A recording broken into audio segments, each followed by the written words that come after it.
Awali hari kita dengan selalu membaca bismillah. Bismillahirrahmanirrahim. Selamat lagi ketemu dengan Supra Bami. Ayah bunda pasti nggak asing sama namanya anak kita tantrum. Tantrum itu sebuah ekspresi yang diungkapkan oleh seseorang, nggak hanya berlaku anak-anak tetapi juga mungkin orang yang belum dewasa, walaupun secara umur sudah tua atau secara umum sudah terlihat remaja tapi belum dewasa, sehingga mengungkapkan sesuatu itu dengan cara tantrum karena kesulitan mereka untuk menyampaikannya gitu. Singkatnya kalau anak-anak diekspresikan dengan cara marah-marah, teriak-teriak, nangis nggak karuan, itu adalah tantrum. Tetapi bagaimana dengan orang dewasa? Orang dewasa hampir mirip-mirip, hanya sikapnya saja yang mungkin bisa jadi lebih mengkhawatirkan karena tidak mudah untuk diselesaikan. Oke, kita akan fokus kepada anak-anak dulu, ayah bunda. Kalau ayah bunda menghadapi anak-anak tantrum, anak-anak kita tantrum, tentu hal pertama yang perlu kita lakukan adalah jangan panik. Kedua, jangan malu. Ketiga, jangan mudah menuruti kemauannya sebelum memberikan penjelasan. 3 poin ini dulu. Ketika kita melakukan 3 poin ini, insya Allah akan terjadi perubahan-perubahan yang anak-anak kita pun akan memahami banyak hal. Yang pertama, jangan panik. Karena kebanyakan dari kita ketika menghadapi anak tantrum, panik dengan suasananya. Karena tiba-tiba anak-anak kita menimbulkan ekspresi yang enggak kita takar gitu. Marah-marah, teriak-teriak, nggak karuan gitu ya. Karena ya satu lain halnya nggak bisa kita penuhi gitu. Akhirnya teriak-teriak, nangis nggak karuan, guling-gulingan dan sebagainya. Itu kan membuat kita secara cepat merespon tindakan itu membutuhkan pembiasaan. Kalau kita tidak terbiasa, kita akan timbulnya panik. Aduh, gimana? Apa sih ini? Kenapa sih ini? Dan sebagainya gitu. Ekspresi panik ini menandakan bahwa kita belum cukup mengetahui bagaimana cara kita mengatasinya. Sehingga ya wajar kalau timbulnya panik. Maka kita harus tahu apa dan bagaimana cara kita menghadapi anak tantrum. Oke. Yang kedua, jangan malu gitu. Jangan mengedepankan rasa malu yang berlebih. Bukan malu itu adalah bagian dari iman. Maka kita harus punya malu. Malu yang mana dulu nih? Nah, kalau dikerucutkan kepada anak tantrum, yaitu malu terhadap pandangan orang lain gitu. Memang ketika anak kita tantrum, ini akan menimbulkan persepsi kepada orang yang melihatnya ada 2 sudut gitu. Satu sudut ke anaknya, anaknya tanda kutip nakal ya gitu ya. Anaknya tanda kutip tidak bisa diatur ya gitu. Itu kan menimbulkan kita sebagai orang tua, ketika kita berpikiran hal yang sama, kita akan merasa malu bahwa kita tidak bisa mengendalikan anak kita, bahwa anak kita nakal. Itu kan menimbulkan rasa malu. Kedua, sudut pandang terhadap orang tuanya. Ini orang tuanya keterlaluan nih, mendiamkan anak nangis begitu kejarnya, teriak-teriak begitu kencangnya, tapi nggak dilarang atau tapi nggak diomelin. Ini orang tuanya keterlaluan. Apa emang orang tuanya nggak punya uang?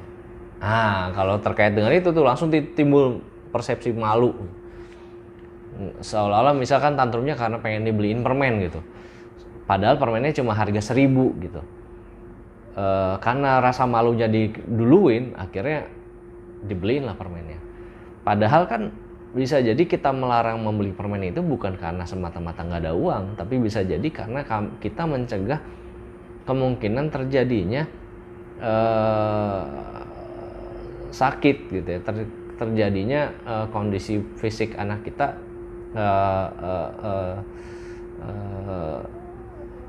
tidak sehat gitu ya.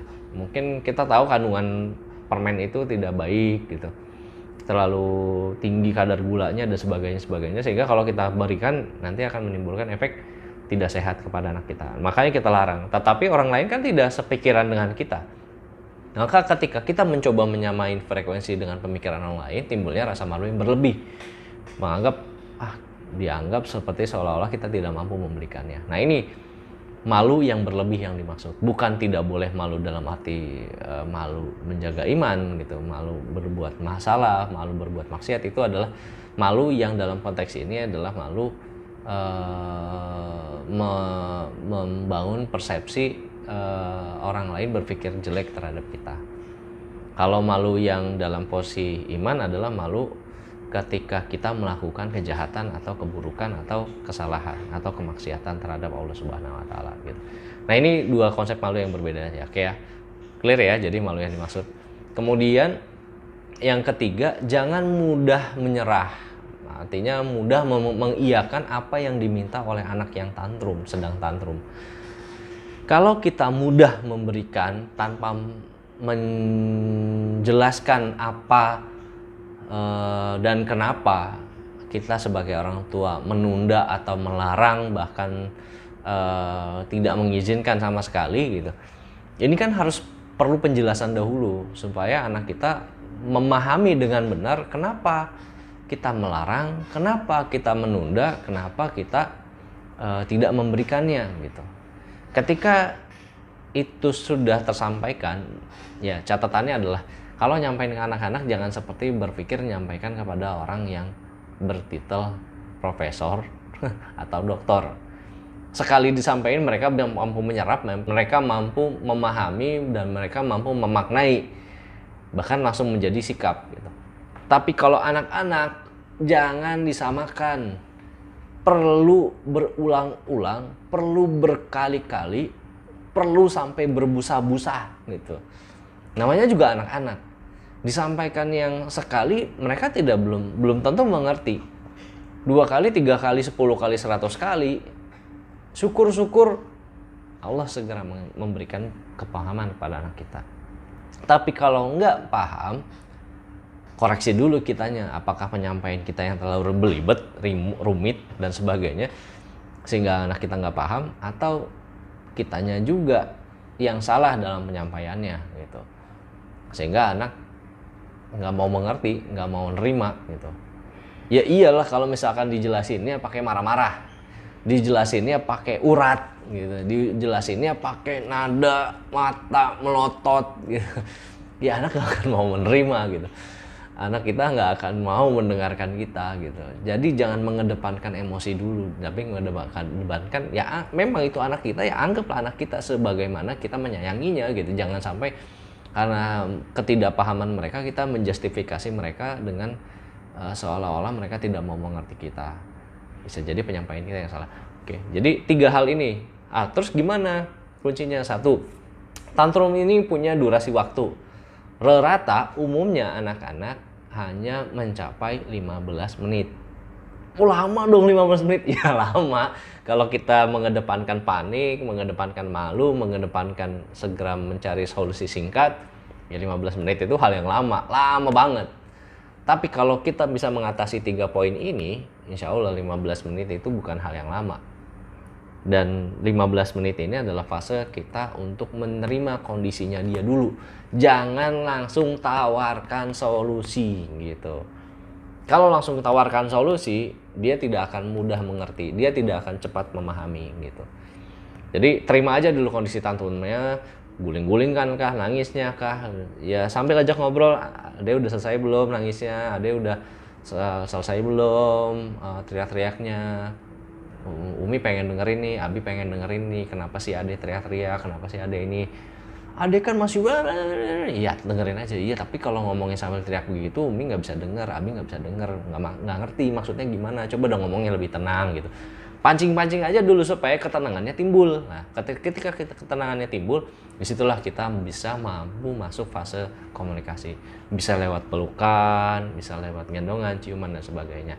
Nah, anak kita adalah bekal kita di masa yang akan datang, maka lakukan yang terbaik. Terima kasih. Assalamualaikum warahmatullahi wabarakatuh.